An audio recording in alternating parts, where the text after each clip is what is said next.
চাচা চাচা বাড়ি ঘরে তো সাজানো কেন চাচা? হেনা কোথায় চাচা? বাবা বাবা এনার তো 2 দিন ধরে পাতলা পায়খানা হয়েছে, এনা জমনের আগে আঁকতাছে, এনা আঁকতে গেছে। না কাকা, এটা আমি বিশ্বাস করি না। হেনা আঁকতে পারে না চাচা। কাকা এনার পাতলা পায়খানা হলে আপনার আগে না পাই একটা কিনে দিমু, তারপরে এনা আঁকতে পারেন না।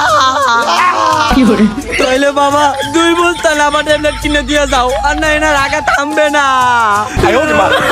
না কাকা, এতটা আমরা কই পামু কাকা? আমি পৃথিবীর বুকে আগুন জ্বালিয়ে দেব হেনা যদি আর একবার আগে। তুমি বিশ্বাসঘাতকতা করো না হেনা, বারবার হেগে।